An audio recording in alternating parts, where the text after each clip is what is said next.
O que é destaque nesta segunda-feira?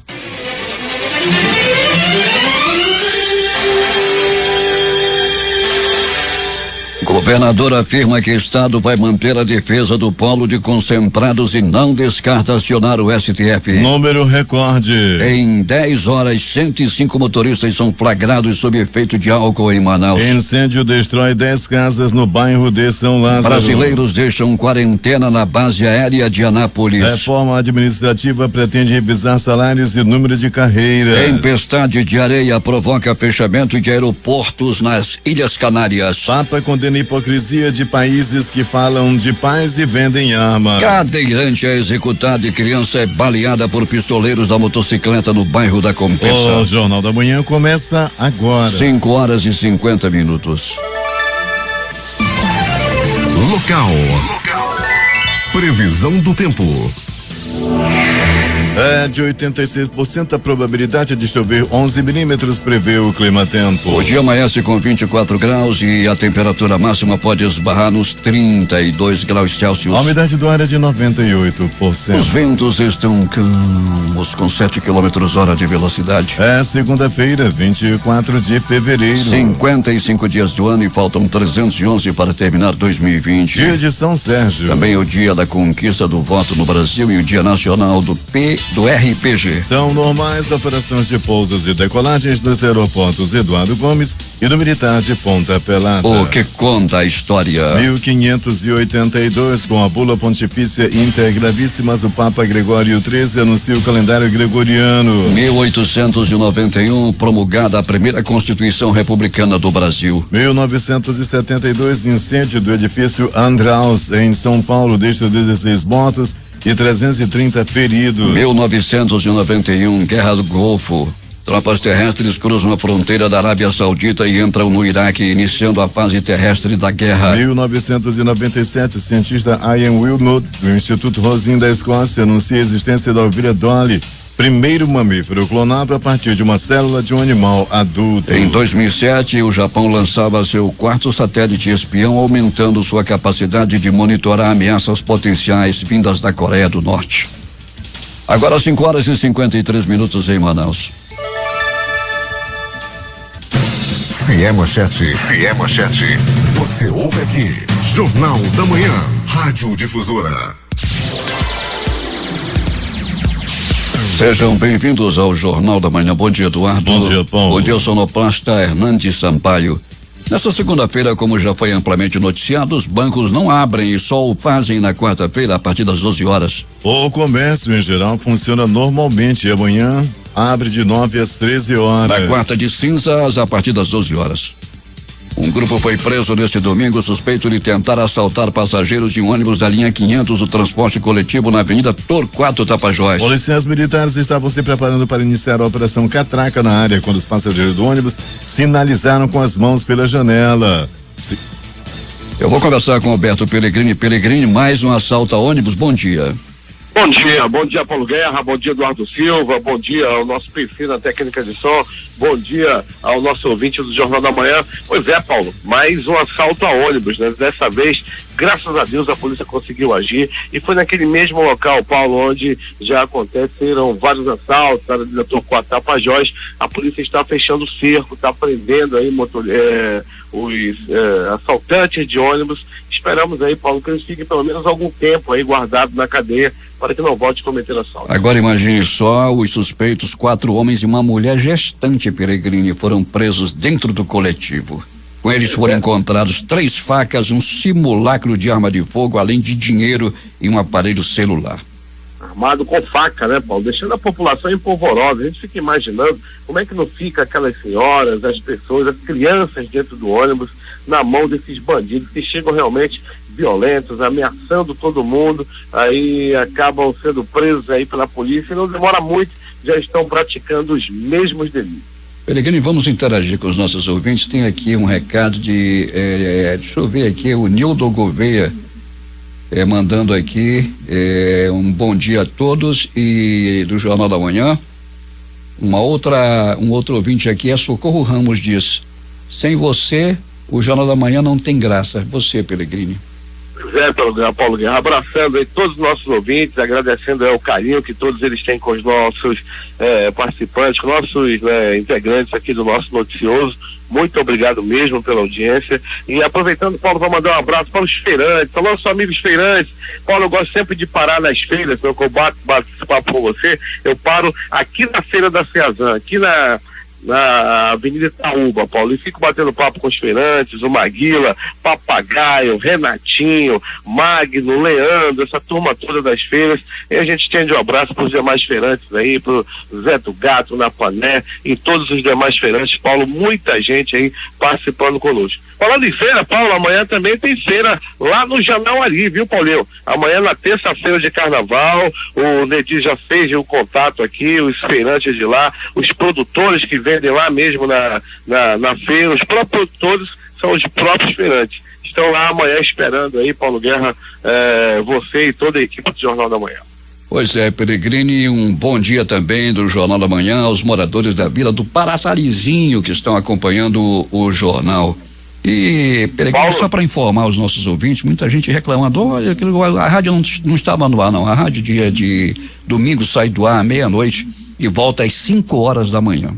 A rádio fica fora do ar nesse período, excepcionalmente, entre meia-noite de domingo e 5 da manhã, porque as pessoas mandam recados, olha, a rádio está fora do ar, por que não avisaram? Não, a rádio sai do ar todo domingo à meia-noite e volta às 5 horas da manhã de segunda-feira.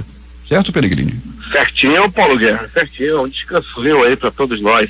Agora, Paulo, lá na Rua Curió, na Cidade Nova, os moradores fizeram aquele contato conosco e tal, dizendo que houve o Jornal da Manhã, mas estou aproveitando para reclamar também, Paulo, que lá na Rua Curió, na Cidade Nova, os bandidos já entraram nas casas, já fizeram alguns assaltos, alguns arrombamentos, e estão pedindo reforço no policiamento.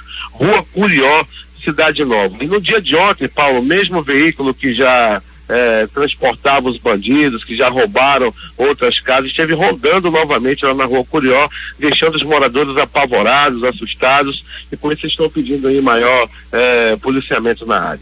Peregrini, felizmente tivemos um final de semana relativamente tranquilo. É claro que o IML sempre tem muito trabalho, com muitos exames que são realizados ali, mas no que se relaciona à violência, apenas uma morte foi registrada, Peregrini? Pois é, Paulo Guerra, né? Foi assim, né? Da noite de sábado para domingo nós tivemos né? Que foi o assassinato do Foguinho lá no bairro da Compensa. O Eduardo Silva trouxe essa informação no nosso Jornal da Manhã de sábado, e de ontem para hoje, Paulo Guerra, apareceu mais um, né? Dessa vez um cadeirante de 31 anos de idade, ele foi assassinado na frente da casa onde morava. Um sobrinho dele de 10 anos de idade também foi atingido com um tiro no pé e continua internado. Já o Carlos Eduardo, de 31 anos, acabou morrendo na hora. Ele levou naquele momento, Paulo, no momento do crime, 10 tiros. Os assassinos fugiram de moto. Pois é, Peregrini, é um mistério esse crime, já que se tratava de um cadeirante, mas também pode estar ligado com tráfico de drogas também. A polícia está investigando, Paulo, e esse rapaz que morreu não tinha nenhuma passagem pela polícia, não, né? Era até o momento que a polícia chegou, puxou a ficha, tudo tranquilo com ele. Agora cabe aí as investigações que já estão em curso, e para saber o real motivo. Será que ele tinha alguma participação, algum envolvimento? Será que foi morto por engano? Isso aí a polícia vai resolver, a polícia vai descobrir com certeza a motivação desse crime. Peregrino, lamentavelmente muita gente que tem problemas de mobilidade é utilizada para a venda de drogas em Manaus, isso aí todo mundo sabe. Pois é, Paulo, é verdade. Tem essa questão da mobilidade, pessoas que usam também carrinho de bebê. Quantas e quantas vezes nós já noticiamos aqui entorpecente sendo transportado em fralda de criança, embaixo de carrinho de criança.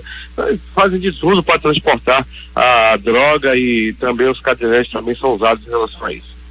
Peregrini, os motoristas estão reclamando pela qualidade do material que está sendo usado na operação tapa-buracos na M070, Roberto Peregrini.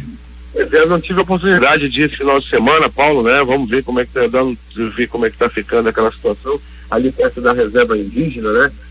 o governo do estado está trabalhando lá na área, assim, de melhorar a situação, até que seja duplicado toda a estrada. Vamos esperar aí, Paulo, que tenha um serviço de qualidade, para que não tenhamos mais problemas aí na M070, que tem um trecho que está realmente intrafegável. Peregrino, bom dia para você, bom trabalho nessa semana que começa. Muito bem, Paulo Guerra, estamos aí a postos, né, Paulo? Tivemos aí um final de semana tranquilo, né? Estamos aí, uma boa semana para você e também para todos os nossos ouvintes. Ainda temos aí feriados de carnaval pela frente. Paulo, um outro detalhe que eu esqueci de falar, em relação ao pagamento do pessoal, dos funcionários do transporte rodoviário, né? O Vale, que estava programado no final de semana, caiu sim no final da tarde já de sexta-feira. Pagamento em dia do pessoal do rodoviário. Passei agora há pouco lá na Global, conversava com alguns motoristas e me disseram que está tudo tranquilo também nas demais empresas. O pagamento caiu, Paulo. Ainda bem. 6:01.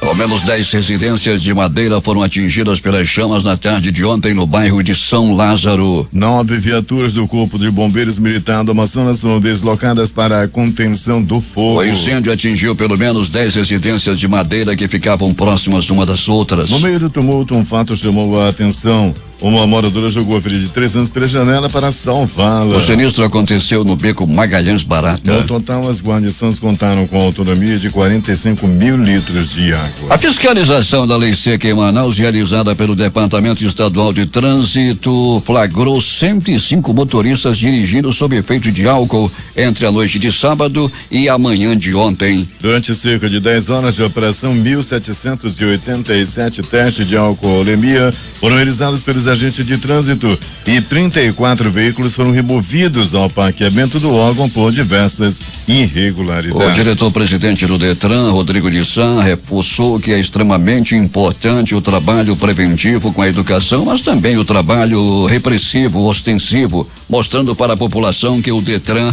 está nas ruas. Natural que nós estejamos nas ruas, combatendo aí principalmente a combinação de álcool e direção, assim como nós fizemos nas festas de fim de ano. Carnaval também requer uma preocupação maior das forças policiais, do Detran Amazonas, e por essa razão nós intensificamos as nossas ações. Estamos trabalhando, empregando todo o efetivo dos nossos agentes de trânsito, integrados com as forças policiais, com o batalhão de trânsito, com a Polícia Civil, para que nós possamos ofertar à população amazonense a segurança, evitando com isso acidentes e vítimas fatais no trânsito. É extremamente importante que a gente possa fazer o trabalho preventivo com a educação, mas também faça também um trabalho repressivo, ostensivo, mostrando para a população que nós estamos nas ruas para coibir, repita, essa combinação nefasta de álcool e direção que muitos flagelos traz a várias famílias na cidade de Manaus, no Amazonas e em todo o país.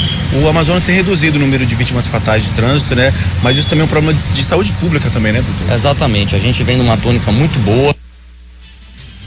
Neste carnaval, o Detran também entrou na folia para promover um trânsito seguro por meio de ações educativas dinâmicas. O bloco do Detran está passando em bares, blocos, bandas de carnaval e pelo centro de convenções Professor Gilberto Mestrinho Sambódromo, levando alegria e conscientização para o trânsito por meio de abordagens educativas e encenação teatral para alertar os motoristas sobre os riscos de misturar bebida e direção. Vamos saber como é que está a movimentação do carnaval lá pelas bandas de Iranduba com o repórter J. Rai.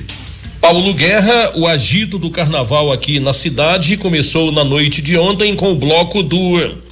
não posso falar o nome porque é impróprio para o horário, mas o nosso colega Eduardo Silva encontrou uma forma inteligente de fazer os ouvintes entenderem. O nome é uma referência ao órgão sexual masculino com falta de mobilidade vertical, ou, acrescento eu, acometido de flacidez. Ao som das velhas marchinhas de carnaval, o bloco com mais de 1000 foliões se apresentou neste domingo, como faz há 11 anos, na travessa Enilda Lins, antiga Tambaqui, também conhecida como Beco da Feira, no centro da cidade. E hoje e amanhã quem promove o carnaval é a Prefeitura de Iranduba, na Praça dos Três Poderes. O secretário municipal de Cultura, Eudes Fernandes, destaca as atrações que estarão no palco nesta segunda e nesta terça-feira gorda de carnaval. Na segunda-feira, os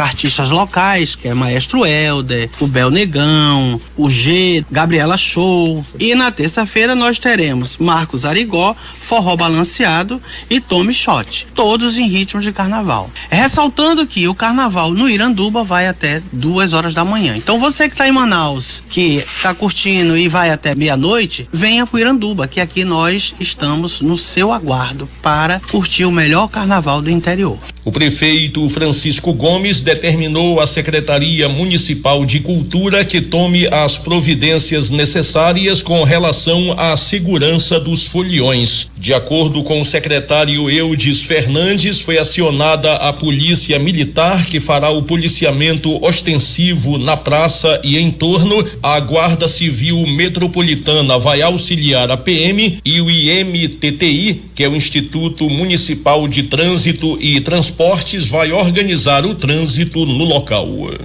Para o Jornal da Manhã, J. Rai. 6h09 em Manaus.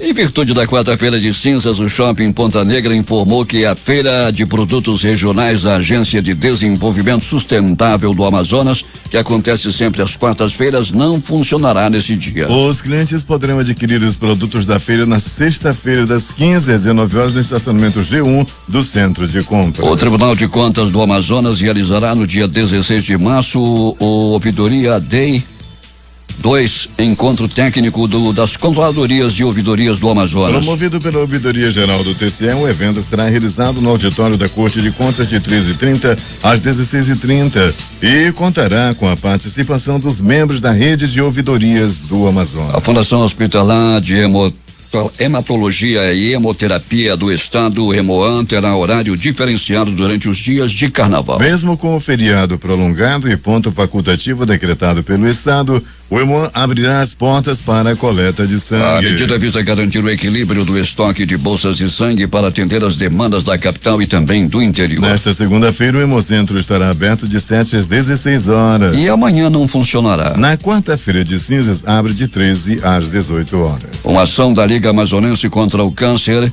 que ocorre no próximo dia 27, terá como principal objetivo o resgate da autoestima de pacientes oncológicas em tratamento contra o câncer de mama em Manaus, doença que deve atingir só neste ano 450 mulheres no estado. Prevista para ter início às 10 horas no espaço Embelezamento da Alma, instalado na sede da LAC, Rua Padre Manuel da Nóbrega, Dom Pedro, atrás do Colégio La Salle. A programação incluirá a entrega de sutiãs próprios para mulheres mastectomizadas que retiraram uma ou ambas as mamas em decorrência da neoplasia maligna. Serviços de beleza gratuitos e muita informação, explica Tami Cavalcante, diretora de eventos da LAC. 6h11.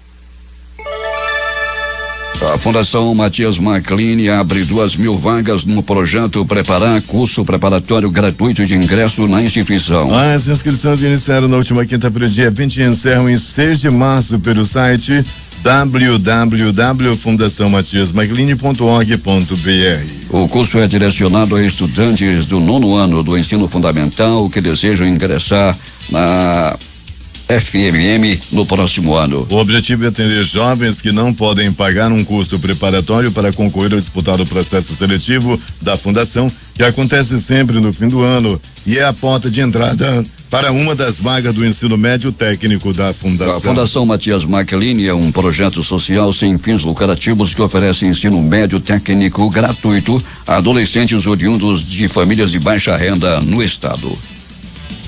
A Secretaria de Estado de Educação e Desporto disponibilizou mais de 12.000 vagas na rede estadual de ensino, geradas a partir de reservas que não foram confirmadas dentro do prazo estipulado pelos pais responsáveis ou alunos maiores de 18 anos. As vagas poderão ser preenchidas novamente por meio do site oficial de matrículas da Secretaria no www.matriculas.am.gov.br. O Tribunal Regional do Trabalho da 11ª Região Amazonas e Roraima retoma no mês de março os atendimentos da Justiça do Trabalho itinerante, que tem como objetivo levar o atendimento jurisdicional às cidades que não possuem sedes de varas trabalhistas. Ao todo, magistrados e servidores do tribunal vão percorrer 18 municípios do interior do Amazonas durante o mês de março. O atendimento inclui a realização de audiências de instrução, julgamento e conciliação, tomada de reclamatórias trabalhistas e a expedição de notificações, intimações licitações, ofícios e outros expedientes. A iniciativa facilita o acesso do trabalhador aos instrumentos legais de reivindicação dos seus direitos. Para ser atendido e ajuizar uma ação, não é obrigatório estar acompanhado de um advogado. O defensor público Ricardo Paiva assume no dia 2 de março o comando da Defensoria Pública do Estado do Amazonas, em solenidade que vai acontecer no auditório do Tribunal de Contas do Estado às 10 horas da manhã. A eleição que sagrou Paiva como novo defensor-geral foi realizada em novembro do ano passado. O mandato é de 2 anos. A eleição que aclamou Ricardo Paiva como defensor-geral, ele não teve concorrentes, contou com a participação de 100 defensores. Ricardo Paiva recebeu 88 votos. Atual diretor de planejamento da DPM, ele substitui Rafael Barbosa, que ficou na função de defensor-geral nos últimos 4 anos. Wilson Lima afirma que o Estado vai manter a defesa do polo de concentrados e não descarta acionar o Supremo Tribunal Federal. O governador Wilson Lima disse neste fim de semana que o Estado vai manter a defesa do polo de concentrados e que não descarta a possibilidade de acionar o Supremo Tribunal Federal, o STF, para que a Zona Franca de Manaus tenha preservado o diferencial assegurado pela Constituição Federal. O decreto federal que estabelece alíquota de 8% do Imposto sobre Produtos Industrializados IPI para o polo de concentrados por apenas 5 meses, segundo o governador, pode impactar duramente a produção do setor e milhares de empregos no estado. Acompanho com muita preocupação essa questão da tributação sobre o polo de concentrados. O governo federal estabeleceu uma alíquota de IPI de 8%, mas no prazo de 5 meses, de junho a novembro. E isso não resolve o nosso problema. Pelo contrário, só aumenta essa insegurança econômica e jurídica. Nos últimos 4 anos, nós já tivemos alteração nesse mesmo tributo 4 vezes. Além disso, ameaça os empregos de milhares de pais de família. Para o governador, a estabilidade das regras é fundamental para o desenvolvimento de uma atividade econômica e, no caso da Zona Franca, é o que deve sustentar a competitividade do modelo. Wilson Lima disse ainda que ele e a equipe econômica do estado manterão as discussões com o governo federal e que vai reforçar a interlocução com a bancada federal do Amazonas. O governador disse também que, se for necessário,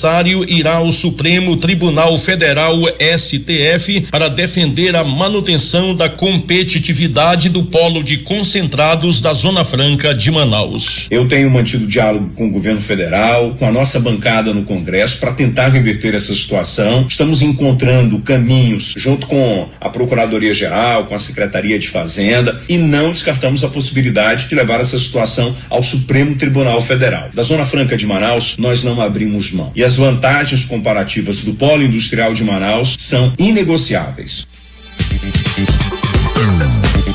6:16.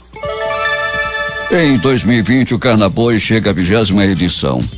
Para celebrar, a Secretaria de Estado de Cultura e Economia Criativa promete um evento histórico reunindo 35 atrações no Centro de Convenções, o Sambódromo, nesta segunda-feira, a partir das 17 horas. Neste ano, o carnaval, ao ritmo de boi bumbá, homenageará Arlindo Júnior e a entrada é gratuita. E vamos à programação deste Carnaboi hoje à noite. Às 18 horas, Bois de Manaus, com a presença dos bumbás Brilhante, Garanhão e Corre Campo. Às 19 horas, Chaves e Fábio Casagrande. Convidado Itamar Benarroz. 19h50, Vanessa Alfaia e Mara Lima. Com a presença do convidado Jardel Bente. Às 20h40, Márcia Siqueira e Márcio Novo, tendo como convidado Black Marialva. Às 21h30, presença do Canto da Mata e Fabiano Neves, tendo como convidado César Pinheiro. Às 22h20, Leonardo Castelo e Robson Júnior, tendo como convidado a Toada. 23h10, Edilson Santana e Ellen Veras, com a presença de Caboclos.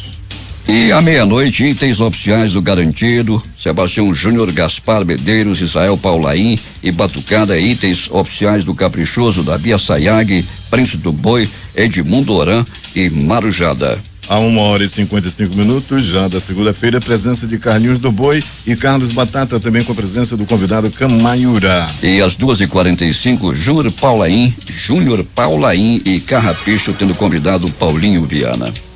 A Rádio Difusora vai estar transmitindo o Carnaboi hoje à noite.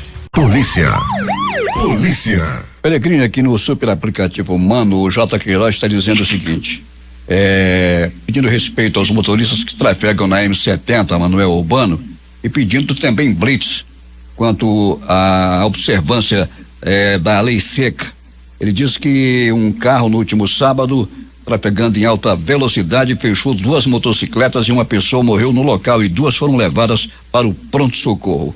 E que isso aconteceu a aproximadamente 300 ou 400 metros de um box da PM que fica na entrada da Serra Baixa. Peregrini. Pois é, Paulo Guerra, né? E a alta velocidade também, que nós observamos ali na estrada, o negócio não é fácil não, Paulo. O ouvinte tem toda a razão. Muita gente que vai para sítio, que vai para balneário, as pessoas geralmente bebem, né? E acabam depois assumindo o volante de um veículo. Isso representa muito perigo e tem causado alguns acidentes realmente. A pista, a largada grande, a maior parte da pista já está reformada, já está duplicada, e com isso o motorista imprime aí altíssima velocidade. Na parte que tem buraco, daí o problema, o perigo também dobra, não, Paulo Guerra? E com isso há de haver também uma fiscalização maior lá na L070. Pois é, Peregrini. E o trânsito nesse instante em nossas principais ruas e avenidas, como é que está? Paulo, trânsito de domingo, né? Até o presente momento, muito tranquilo. Nós já estivemos aí nas principais vias da zona norte e leste de Manaus. A nossa unidade externa nesse momento está aqui no pronto-socorro João Lúcio, aqui em proximidade do Clube do Trabalhador, no Césio. Os semáforos estão funcionando, pouquíssimos carros na pista. Observamos também o terminal, Paulo, terminal 5, que geralmente na segunda-feira, uma segunda-feira comum, tem aí uma movimentação aí muito grande, com muito passageiro, com muito ônibus lotado em direção ao centro da cidade. Mas agora, Paulo, tudo tranquilo, muito parecido com o dia de domingo. Pois é, Peregrini, é bom lembrar que tudo funciona normalmente hoje. Afora as repartições públicas do estado e do município, e também federais, que só voltam a funcionar, muitas delas só na quinta-feira, e o comércio volta a funcionar normalmente na quarta-feira a partir do meio-dia. O comércio abre hoje normalmente, viu, Peregrini? Opa, que bom, então tá aí, fica a dica pro nosso amigo ouvinte que tá em casa, tem aquela compra para fazer, hoje não tá trabalhando, tá aí, a grande opção, centro da cidade, o comércio em geral funcionando normalmente no dia de hoje. É uma boa pedida para quem tá aí ainda complementando o material escolar, outro que tá querendo fazer aquela compra que geralmente não tem tempo. Hoje o centro da cidade, o nosso comércio no centro, na área central, funcionando normalmente, né, Paulo? E é bom lembrar também que na terça-feira, Peregrini, principalmente aqui no centro da cidade, o sítio histórico de Manaus, onde se concentra um grande número de estabelecimentos comerciais, eles funcionarão até às 13 horas dessa terça-feira de carnaval também, Peregrini. Se não me engano, de 9 às 13, é isso? 9 às 13, Peregrini, isso já foi divulgado aqui. Pois é, já foi divulgado amplamente aqui no Jornal da Manhã, e eu gravei direitinho, guardei direitinho aqui na cabeça. Então nós temos aí, tem o comércio funcionando normalmente hoje, e amanhã, de 9 da manhã a 1 da tarde, também é a opção para o cliente dar uma voltinha aqui na área central. Peregrini, o que mais aconteceu nas últimas horas na cidade? Muito bem, Paulo Guerra e ouvinte do Jornal da Manhã, nós vamos dando continuidade ao nosso noticiário policial, dizendo, Paulo Guerra, que a movimentação no pronto-socorro 28 de agosto foi uma movimentação que não fugiu ao cotidiano de um final de semana comum, apesar de ser um final de semana de carnaval, onde geralmente aumenta muito o número de ocorrências devido à violência. Dessa vez, Paulo Guerra e ouvinte do Jornal da Manhã, não foi tanto assim. Nós tivemos sim algumas pessoas que deram entrada vítima de arma de fogo, uma outra pessoa deu entrada vítima de agressão física, 3 pessoas deram entrada vítima também de acidente de trânsito, e 4 pessoas, Paulo Guerra, de sábado para domingo, mais 4 deram entrada vítima de agressões físicas. Já no pronto-socorro João Lúcio, nosso gigante da zona leste da cidade, movimentação também muito, mas bem agitada, Paulo Guerra. Para você ter uma ideia, o homem apanhou a murros, chutes, socos, pontapés, e como se não bastasse, levou uma paulada na cabeça. Ele deu entrada entre a vida e a morte. Ele deu entrada no bico do urubu, mas graças ao grande trabalho dos médicos, dos técnicos de enfermagem e dos enfermeiros, a vida desse homem foi salva no gigante da zona leste da cidade.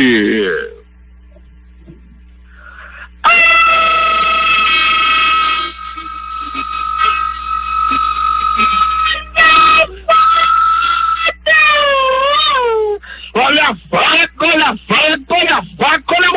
morte. O homem levou uma violenta estocada na barriga. Ele levou uma facada de um desconhecido. Ele deu entrada no pronto-socorro João Lúcio entre a vida e a morte. Ele via no bico do urubu. Por pouco, ele não parte dessa para pior. Mas graças aos anjos da vida, ele não é dessa vez que ele vai partir dessa para pior. Ele já foi operado e já não corre risco de morte. Atropelamento na Avenida Itaúba. Era tarde de ontem quando uma senhora de aproximadamente 49 anos foi atropelada. Ela deu entrada lá no pronto-socorro João Lúcio com ferimento na cabeça e o estado dela ainda é estável, continua internada. Ela foi atropelada por uma moto 125, o motoqueiro bateu, derrubou a mulher no chão, ele foi pro chão também, depois trepou na moto de novo, subiu na moto e fugiu em rumo ignorado. E mais uma vez o Batalhão Rocan fez bonito na cidade. Mais uma vez a nossa tropa de elite, a nossa Rocan prendeu aí apreendeu armas, apreendeu drogas e prendeu bandidos.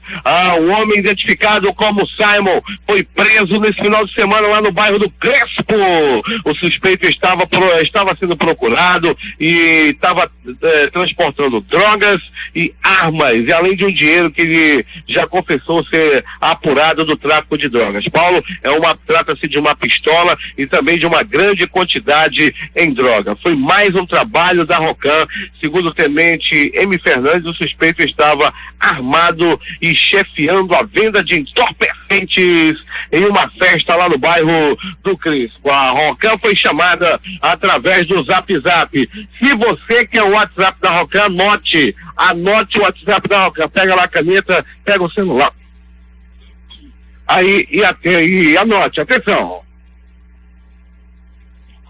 Atenção para o Zap da Rocan. É o 99280-7574. 99280-7574. Esse é o WhatsApp da Rocan. Você pode acionar o Batalhão Rocan, que com certeza o problema vai ser resolvido. Você faz o contato e não precisa se identificar. Faz a denúncia que a Rocan com certeza vai até o local e resolve a parada.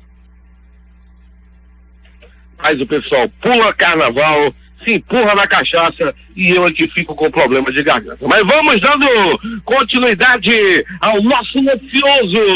Mas Paulo Guerra e ouvintes do Jornal da Manhã, e mais de polícia, Rocan, Batalhão Rocan, nas ruas da cidade. Outra arma foi apreendida pelo Batalhão Rocan. Os policiais da Rocan apreenderam mais uma arma e com certeza é mais um tirado de circulação. Conforme o Jornal da Manhã já informou nessa edição de hoje, suspeito de estarem assaltando ônibus, assaltantes, bandidos, estavam assaltando o ônibus da linha 500, os bandidos e uma mulher grávida eram 2 bandidos e uma mulher grávida, estavam com 3 facas daquele modelo Peixeira e também uma arma que não era de verdade, um simulacro, e com eles a polícia conseguiu aí tirar, devolver os pertences dos passageiros da linha 500 que estavam sendo assaltados. Fizeram sinal para a polícia chegou junto e prendeu os desgraçados. Rapaz, uma mulher grávida, vai fazer pré-natal, vai cuidar do menino desgraçado. Estava assaltando o ônibus e foi presa também pela polícia. Pronto socorro Platão Araújo, este localizado no coração da zona leste da cidade.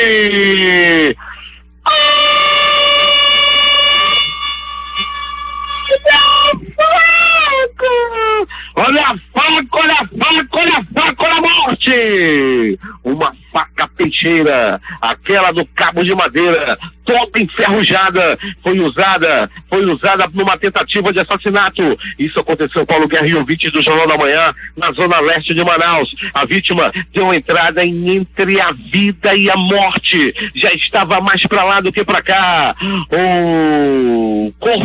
O homem chegou com as vísceras expostas, ele já estava no bico do urubu, já estava mais para lá do que para cá, mas graças às ações dos anjos da vida, do pronto-socorro Platão Araújo, que em breve vai se transformar no Hospital do Bombeiro Militar, os profissionais do Platão Araújo salvaram a vida desse esfaqueado que já estava mais para lá do que para cá.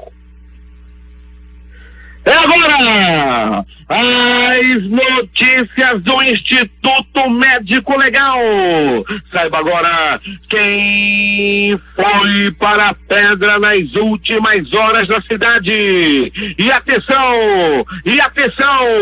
o cadeirante Erasmo Carlos, de 31 anos, foi assassinado a tiros no bairro da Compensa. A vítima estava sentado na frente da casa onde morava, quando foi surpreendido por 2 elementos que estavam em uma moto. O que estava na garupa sacou uma arma e executou a vítima com 9 tiros. Uma criança de 10 anos que estava próximo à vítima também foi atingido com um tiro no pé e continua internado, mas não corre risco de morte. Entretanto, o cadeirante morreu na hora. Foi mais um crime ocorrido na área do bairro da Compensa e esse homem foi barbaramente executado com 10 tiros. Os assassinos fugiram de moto e até o presente momento não foram localizados. A delegacia especializada em homicídios e sequestros já está trabalhando no caso, esteve lá no local do crime e o Departamento de Perícia Técnica Científica também realizou os primeiros procedimentos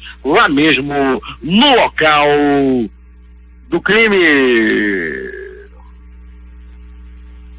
O Instituto Médico Legal realizou nas últimas 24 horas 48 exames de corpo de delito. E essas foram as notícias do tranquilo final de semana na cidade.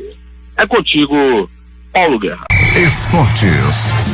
A sequência de jogos nesse início de temporada do Flamengo estão cobrando seu preço. Em 11 dias, a equipe rubro-negra encarou 4 partidas decisivas e viagens para fora do país, o que obrigou o técnico Jorge Jesus a escalar uma equipe alternativa na final da Taça Guanabara neste sábado contra o Boa Vista. Na próxima quarta-feira, o Flamengo encara a sequência de jogos decisivos enfrentando novamente o Independiente del Valle no confronto que valerá o título da Recopa, desta vez no Maracanã. 4 jogadores considerados titulares podem ficar de fora desta decisão. Os casos mais complicados são os de Bruno Henrique e Rodrigo Caio, e as chances deles estarem em campo são remotas. Além deles, o meia Rascaeta e o lateral Rafinha são os que mais preocupam pelo desgaste e podem não estar entre os titulares na decisão. E a bola rolou no domingo de carnaval pelos campeonatos estaduais. No Campeonato Paulista, o Santo André bateu o Bragantino 1-0. No Goiano, Goiânia 1, Aparecidense 3. Anápolis 0, Atlético Goianiense também 0. No Campeonato Amazonense, o Penarol empatou com o Nacional em 0-0. Princesa dos Solimões 2, São Raimundo 0. Últimas notícias. Um dos principais feriados prolongados do ano deve representar uma injeção de recursos na economia, com pelo menos 36 milhões de brasileiros aproveitando a festa, o carnaval, que deve movimentar 8 bilhões neste ano. Responsável pela estimativa de faturamento, a Confederação Nacional do Comércio, CNC, calcula que, em termos de receita, esse será o melhor carnaval desde 2015. A entidade estima a contratação de 25,4 mil trabalhadores temporários em todo o país. Alta de 12,8% em relação ao carnaval do ano passado. Embora boa parte do comércio feche no feriado, os efeitos serão compensados pelo turismo. Segundo a Associação Brasileira da Indústria de Hotéis, a ocupação média ultrapassará 60% em todo o país, mas diversos destinos terão lotação praticamente cheia. O índice de reservas confirmadas chega a 95% em Pernambuco e em Salvador, com picos de 100% na capital baiana. 90% no Rio Grande do Norte e no Rio de Janeiro, 80% no Ceará, em Alagoas e na Paraíba e 80% em Minas Gerais. A maioria das capitais, segundo a associação, registra crescimento em relação ao ano passado. O estado do Acre e também as áreas ao centro-oeste e sul de Rondônia sentiram uma friagem incomum para esta época do ano. A friagem é fenômeno típico do outono e inverno nas áreas ao sul e sudoeste da região norte do Brasil e é caracterizada por uma acentuada queda da temperatura, mas provocada especificamente pela passagem do ar frio de origem polar. A temperatura em Rio Branco foi de 19 graus ontem à noite. Agora de manhã a temperatura em Sena Madureira é de 22 graus. Candidato derrotado à presidência em 2018, Ciro Gomes respondeu a uma provocação do vereador carioca Carlos Bolsonaro do PSC pelo Twitter, chamando de libélula deslumbrada e escrevendo que a família do vereador, que é filho do presidente Jair Bolsonaro, tem canalhas milicianos e peculatários corruptos. Nós aqui no Ceará somos e seremos o pior pesadelo de sua família de canalhas milicianos e peculatários corruptos, escreveu Ciro neste domingo. O processo da ex-presidente Dilma Rousseff e do PT na comissão de anistia está há 8 meses parado, segundo a coluna de Guilherme Amado da revista Época. Ainda de acordo com a publicação em junho do ano passado, a relatora do caso, a conselheira Anne Ávila Assunção, havia pedido mais tempo para fazer seu voto. Desde então o processo não foi pautado. A ex-presidente pede indenização por ter sido perseguida na ditadura militar. A solicitação feita em 2002, mas Dilma pediu que a tramitação fosse suspensa enquanto ela foi ministra e presidente. Em 2016, alvo de impeachment, a petista pediu que o processo voltasse a correr. 6:43 em Manaus. Os brasileiros que estão com o título de eleitor cancelado têm até 6 de maio para regularizar a situação perante a Justiça Eleitoral. Quem perder o prazo não poderá votar nas eleições municipais previstas para outubro deste ano. O pleito vai definir os prefeitos e vereadores dos mais de 5 mil municípios do país. No ano passado, cerca de 2,4 milhões de eleitores tiveram seus títulos cancelados porque deixaram de votar e justificar a ausência por 3 eleições seguidas. Para a Justiça Eleitoral, cada turno é contabilizado como uma eleição. O grupo de 58 repatriados da China que estava em quarentena na base aérea de Anápolis foi liberado ontem, 4 dias antes do previsto. Antes de embarcarem em aviões da Força Aérea Brasileira em Anápolis para as suas cidades, os repatriados participaram de um café da manhã de despedida e de uma cerimônia com a presença do ministro da Defesa, Fernando Azevedo, do governador do estado de Goiás, Ronaldo Caiado, e do prefeito de Anápolis, Roberto Naves. A liberação foi feita após a confirmação de que os repatriados não estão infectados pelo novo coronavírus. 6:44. A ministra da Mulher, da Família e dos Direitos Humanos, Damares Alves, vai chefiar a delegação brasileira na 43ª sessão do Conselho de Direitos Humanos das Nações Unidas em Genebra, na Suíça. A reunião é o principal encontro de líderes internacionais sobre o tema e contará com a participação de mais de 100 ministros e altas autoridades da área de direitos humanos. O evento ocorre de hoje até o dia 27. Damares vai discursar no Conselho de Direitos Humanos e participará de painéis de alto nível em comemoração aos 30 anos da Convenção sobre Direitos da Criança e aos 25 anos da Conferência de Pequim sobre Mulheres. A ministra manterá reuniões bilaterais com autoridades internacionais da área dos direitos humanos e participará de eventos promovidos pela comunidade de países de língua portuguesa sobre direitos da criança e pelo Grupo de Lima sobre situação dos direitos humanos na Venezuela. Na abertura do evento vão discursar o secretário-geral da ONU, o presidente da Assembleia Geral e a alta comissária de direitos humanos. Antônio Guterres deverá abordar o estado atual dos direitos humanos e como avançar para a garantia de proteção dos direitos fundamentais em nível global. O governo italiano cancelou os 2 últimos dias do Carnaval de Veneza para tentar conter o avanço da epidemia de coronavírus. Neste domingo, o chefe da região de Veneto, Luca Zaia, informou que as festas serão suspensas a partir desta segunda-feira. A Áustria interrompeu todo o tráfego de trens para a Itália nos 2 sentidos após temores de que um trem que circulava na noite de ontem no horário local tivesse 2 passageiros que poderiam ter sido infectados pelo coronavírus, disseram as autoridades. O trem foi parado na passagem de Brenner, ao lado italiano, disse o ministro do interior da Áustria, Karl Nehammer, segundo a emissora austríaca ORF. O trem saiu de Veneza e estava a caminho de Munique. A Áustria, que compartilha sua fronteira sul com a Itália, manifestou manifestou preocupação com o recente surto do vírus no norte do país. A Al-Qaeda confirmou a morte de Qasim Al-Haimi, líder do grupo islâmico Al-Qaeda na Península Arábica, informou o site Intelligence Group neste domingo. O presidente dos Estados Unidos, Donald Trump, anunciou no início deste mês que os Estados Unidos haviam matado Al-Haimi em uma operação de contra-terrorismo no Iêmen. Milícias palestinas de Gaza lançaram uma rajada de foguetes contra Israel depois de um vídeo divulgado nas redes sociais mostrar uma escavadeira israelense coletando o corpo de um palestino que havia colocado um explosivo na fronteira. O exército de Israel relatou o disparo de 20 foguetes, 10 deles interceptados pelo sistema de mísseis Iron Dome, o maior número de projéteis lançados em um dia, em meio à crescente tensão desde a apresentação do plano de paz dos Estados Unidos no final de janeiro. O Papa Francisco condenou neste domingo, durante um compromisso em Bari, no sul da Itália, a guerra que atormenta os países nas proximidades do Mediterrâneo e definiu como hipócritas aqueles que falam de paz e vendem armas. A guerra é contrária à razão, é uma loucura e não faz sentido, e com a qual não podemos nunca nos acostumar, acrescentou. A crítica do Papa foi feita durante uma rápida viagem em um dia a essa cidade da região de Apulia, onde participou do encontro Mediterrâneo Fronteira para a Paz, organizado pela Conferência Episcopal Italiana, junto a 59 bispos vindos de 20 países. Em seu discurso, o Papa aproveitou para fazer menção ao grande pecado da hipocrisia, já que muitos países falam de paz e vendem armas aos que estão em guerra, ressaltou. As autoridades espanholas disseram a noite passada que fecharam aeroportos das Ilhas Canárias por causa de uma tempestade de vento que cega o arquipélago com areia e poeira. As autoridades aeroportuárias da Espanha disseram que os aviões que chegaram foram redirecionados para outros destinos e que nenhum voo está autorizado a deixar aeroportos das ilhas. O governo regional das Ilhas Canárias diz que as rajadas de vento podem atingir até 120 km/h. As autoridades irão manter escolas fechadas nesta segunda-feira. Prevista para ser enviada ao Congresso Nacional nesta semana, segundo o presidente Jair Bolsonaro, a reforma administrativa pretende mudar os direitos dos futuros servidores federais. As propostas ainda não foram detalhadas, mas os pontos adiantados pelo governo nos últimos meses incluem a revisão dos salários iniciais, a redução no número de carreiras e o aumento no prazo para o servidor atingir a estabilidade. Segundo o Bolsonaro, as mudanças não afetarão os servidores atuais. Apenas quem tomar posse depois da promulgação da reforma seria atingido. Uma das alterações mais importantes diz respeito à estabilidade dos futuros funcionários. Inicialmente, o governo pretendia esticar de 3 para 10 anos o prazo para o empregado público conquistar a estabilidade.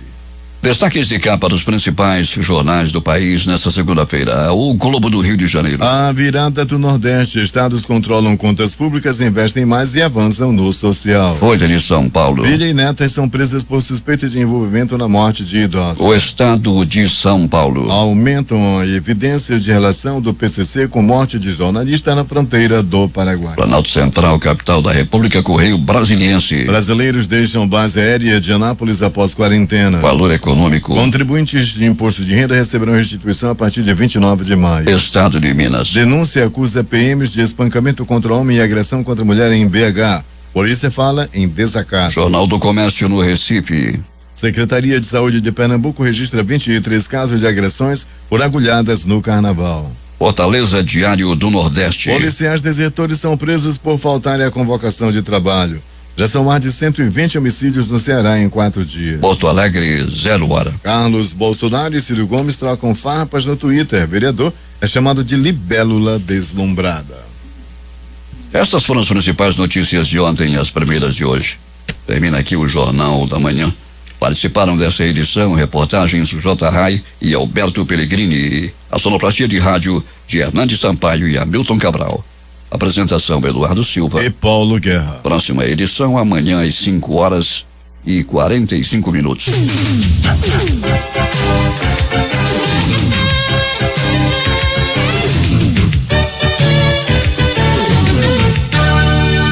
Hora certa. 6h51 em Manaus. Difusão.